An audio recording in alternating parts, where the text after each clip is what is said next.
આકાશવાણી અમદાવાદ વડોદરા. હવે સાંભળશો ગાંધીનગર જિલ્લાનો સમાચાર પત્ર. લેખક દુર્ગેશ મહેતા. ગાંધીનગરમાં સ્થાનિક સ્વરાજ સંસ્થાઓની ચૂંટણી માટે ઉમેદવારી ફોર્મ ભરવાની પ્રક્રિયા પૂર્ણ થઈ છે, જેમાં વિવિધ પક્ષો અને અપક્ષ ઉમેદવારો દ્વારા નોંધપાત્ર સંખ્યામાં ફોર્મ ભરાયા છે. જિલ્લા પંચાયતની 28 બેઠકો માટે કુલ 120 ઉમેદવારી ફોર્મ ભરાયા છે. કોંગ્રેસ દ્વારા ડમી ઉમેદવારો સહિત 43, ભાજપે 39, આમ આદમી પાર્ટીએ 10 અને અપક્ષે 28 ઉમેદવારોના ફોર્મ ભર્યા હોવાનું જાણવા મળ્યું છે. કલોલ નગરપાલિકાની 44 બેઠકો માટે 180 ઉમેદવારોએ ફોર્મ ભર્યા છે. દહેગામ નગરપાલિકાની 28 બેઠકો માટે 87 ઉમેદવારો અને દહેગામ તાલુકા પંચાયતની 28 બેઠકો માટે 97 ઉમેદવારોના ફોર્મ નોંધાયા છે. માણસા તાલુકા પંચાયતની 26 બેઠકો માટે 101 અને કલોલ તાલુકા પંચાયતની 22 બેઠકો માટે 68 ઉમેદવારોના ફોર્મ ભરાયા છે. ચૂંટણી પ્રક્રિયામાં વિવિધ પક્ષો સાથે અપક્ષ ઉમેદવારો પણ મેદાનમાં ઉતર્યા છે.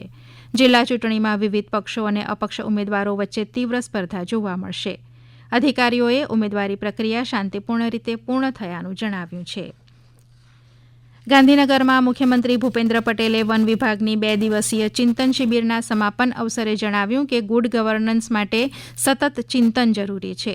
તેમણે જણાવ્યું હતું કે ટેકનોલોજીનો ઉપયોગ કરીને નાગરિકોને ઝડપી અને સરળ સેવા મળી રહી છે. તેમણે back to basic, back to nature અને મિશન લાઈફના મંત્રનો ઉલ્લેખ કર્યો હતો અને પર્યાવરણલક્ષી જીવનશૈલી અપનાવવાની જરૂરિયાત જણાવી હતી. ગુજરાત સરકારે સેમિકન્ડક્ટર હબ બનવા દિશામાં મહત્વપૂર્ણ પગલું ભર્યું છે. રાજ્યમાં હાલ 1.24 લાખ કરોડથી વધુના સેમિકન્ડક્ટર પ્રોજેક્ટ્સ નિર્માણાધીન છે. મુખ્યમંત્રી ભૂપેન્દ્ર પટેલના નેતૃત્વમાં રાજ્ય સરકારના સાયન્સ એન્ડ ટેકનોલોજી વિભાગ અને એલિજિયન્સ ઇન્ટરનેશનલ કંપની લિમિટેડ વચ્ચે ગાંધીનગરમાં કરાર કરવામાં આવ્યા હતા.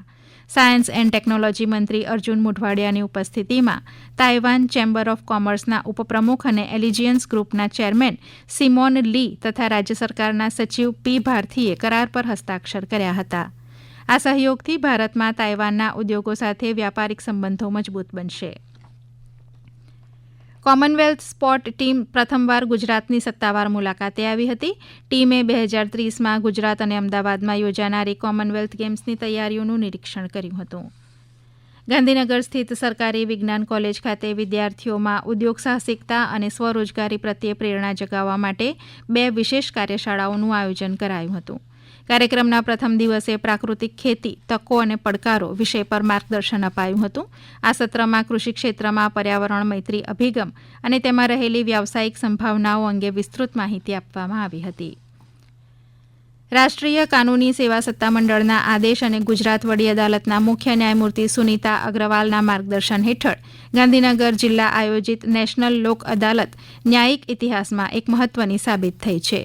પ્રિન્સિપાલ ડિસ્ટ્રિક્ટ જજ આશિષ જે એસ મલ્હોત્રાના અધ્યક્ષસ્થાને યોજાયેલી આ અદાલતમાં પરસ્પર સમજાવટ અને મધ્યસ્થી દ્વારા એક જ દિવસમાં વિક્રમજનક 21,801 કેસોનો સુખદ અંત લાવવામાં આવ્યો હતો. દહેગામ તાલુકાની અહમદપુરા પ્રાથમિક શાળા દ્વારા પ્લાસ્ટિક મુક્ત ગામ અભિયાન ચલાવવામાં આવ્યું હતું, જે અંતર્ગત વિદ્યાર્થીઓ અને ગ્રામજનોએ મળીને 1,000 કિલોગ્રામથી વધુ પ્લાસ્ટિક કચરો જમા કર્યો હતો. આ એકત્રિત કચરાને મશીનરી પ્લાન્ટમાં મોકલી તેનું રિસાયકલિંગ કરવામાં આવ્યું અને તેમાંથી શાળા માટે બેઠક વ્યવસ્થા એટલે કે બેન્ચ બનાવવામાં આવી હતી. અમદાવાદ ગુજસેલ ખાતે આયોજિત એક વિશેષ કાર્યક્રમમાં નાયબ મુખ્યમંત્રી હર્ષ સંઘવીના હસ્તે માહિતીનો અધિકાર 2 દાયકાની સફર પુસ્તકનું વિમોચન કરવામાં આવ્યું હતું. માહિતી અધિકાર અધિનિયમ આરટીઆઈ એક્ટ 2005ને 20 વર્ષ પૂર્ણ થવાના અવસરે ગુજરાત માહિતી આયોગ દ્વારા આ ગૌરવશાળી સફરને પ્રકાશન સ્વરૂપે આકાર આપવામાં આવ્યો હતો.